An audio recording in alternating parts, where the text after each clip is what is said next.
से कि जो जाति आधारित पॉलिटिक्स जो वहाँ चल रही है वो उसका बेस है। बट आज पब्लिक भी ये सोचने लगी है कि ये जो है जाति के आधार पर हम अगर राजनीति करते हैं तो हम देश को डुबाते हैं। हमें राजनीति करनी होगी, देश के अंदर स्वच्छ लोग आए, अच्छा शासन करने वाले लोग आए, जो कुछ काम करके दिखाए, पब्लिक के इंटरेस्ट में काम करे, और जनहित ही सबसे पहला है, वो न कि उनका स्वार्थ। ये सारी चीज़ों को छोड़कर जो आने वाला होगा वो उत्तर प्रदेश में राज करे, ये मैं सोचती हूँ। यही हमारी चुनौती है कि हम इन सारी चीज़ों को, हम लोग अपने आप को, ये सब इश्यूज़ को लेकर हम लोग जा रहे हैं उत्तर प्रदेश। उत्तर प्रदेश में आपकी पार्टी के 4 मुख्यमंत्री उम्मीदवार हैं। ये आपको हमारी ही पार्टी में क्यों दिखाई देते हैं? चुनाव जो कोई लड़ता है उसमें वह मुख्यमंत्री का ही कैंडिडेट होगा, ऐसा क्यों? पार्टी का, हम लोगों का जो है कल्चर, उसमें पार्टी हमारे लिए सबसे बड़ी है, और जो पार्टी का निर्णय होता है वो निर्णय सभी के लिए मान्य होता है। और बीजेपी ही एक ऐसी पार्टी है जिसके अंदर सारी चीज़ों को मान ली जाती है। अदरवाइज कांग्रेस और इनको सबको देखो तो ये अलग ही सीन दिखता है। आप बार बार बीजेपी को वही पॉइंट करते हैं कि ये मुख्यमंत्री, ऐसा कुछ भी नहीं है। सब ने कहीं किसी ने अपने भाषण में नहीं कहा, न किसी पार्टी के किसी नेता ने कहा कि ये हमारे मुख्यमंत्री होंगे। दावेदार तो बहुत सारे लोग हो सकते हैं, लेकिन अल्टीमेटली डिसीजन जो होगा वो डिसीजन आफ्टर इलेक्शन जो भी होगा वो that will be decided in the parliament board. कुल मिला के उत्तर प्रदेश में आपको लग रहा है, चूंकि आपने वहाँ के दौरे किए हैं, लोगों का जो मूड है वो फिलहाल जो संकेत मिल रहे हैं उससे लग रहा है कि शायद समाजवादी पार्टी के आईने में भविष्य देख रहे हैं।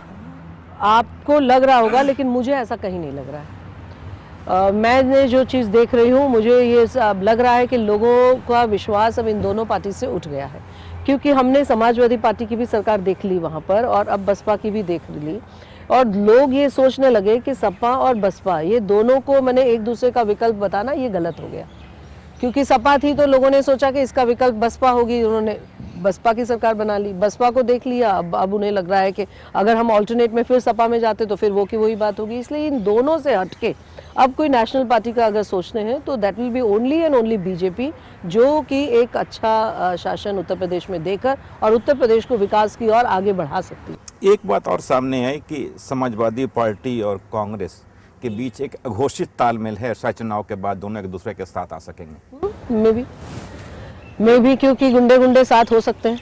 ये पहला चुनाव है जहां प्रियंका गांधी भी अपने बच्चों को ले जा रही हैं और पॉलिटिक्स की इंटर्नशिप करा रही हैं। वहाँ पे सोनिया गांधी भी जा रही हैं, राहुल गांधी वहाँ पे हैं ही, प्रियंका भी हैं ही। तो ये पूरा जो परिवार वहाँ पे भिड़ गया है, उसका क्या मैसेज गया स्टेट में? उन्होंने परिवार की राजनीति ही कांग्रेस ने करी। कांग्रेस कभी उनके अच्छे लीडर्स को कभी आगे नहीं लाती है। कांग्रेस के अंदर कहीं एबिलिटी नहीं देखी जाती। कांग्रेस के अंदर केवल परिवार देखा जाता है, और उस परिवार के आधार पर ही चलते हुए आज कांग्रेस की ये स्थिति हो गई कि आज कांग्रेस पार्टी के ऊपर कितने सारे सवालिया निशान लग गए। आज वो कांग्रेस रही नहीं जो कांग्रेस किसी ज़माने में हुआ करती थी। आज तो कांग्रेस ये रह गई कि केवल हम और हमारी फैमिली, दैट्स ऑल। कांग्रेस के अंदर कहीं इतने अच्छे लीडर्स कांग्रेस में भी हैं, लेकिन उन लीडर्स की कोई वैल्यू ही नहीं है। वो सिर्फ सोनिया गांधी की तरफ जाते हैं, राहुल गांधी की तरफ जाते हैं, प्रियंका की तरफ जाते हैं, अब प्रियंका के बच्चों की तरफ जाएंगे, बस दैट्स ऑल। यही कांग्रेस है, इतना ही सिमट गई है कांग्रेस। उत्तर प्रदेश का चुनाव का परिणाम क्या लगता है केंद्रीय पॉलिटिक्स को प्रभावित करेगा? बिल्कुल करेगा, और उसमें एक चीज़ साफ होगी कि पब्लिक आखिरकार क्या चाहती है। ये सारी चीज़ें उत्तर प्रदेश के इलेक्शन से साफ होगी कि हम लोग एक अच्छी राजनीति चाहते हैं, स्वच्छ राजनीति चाहते हैं, या हम अभी भी वही दलदल के अंदर फंसे हुए हैं। ये सारी चीज़ें तो जब, क्योंकि इलेक्शन के अंदर पब्लिक का मूड क्या है वो हम लोगों को देखने को मिलता है, और उसी इसके आधार पर ही सारी चीज़ें आगे तय होती है। इसलिए उत्तर प्रदेश इज़ तो वेरी इंपॉर्टेंट इलेक्शंस हैं। अब देखें क्या सा रिजल्ट आता है, क्या होता है। ये थी पहले दौर की बातचीत। अगले दौर की बातचीत में हम ये जानना चाहेंगे कि भारतीय जनता पार्टी का स्वास्थ्य कैसा और पार्टी किस दिशा में जा रही है। फिलहाल एक छोटा सा ब्रेक।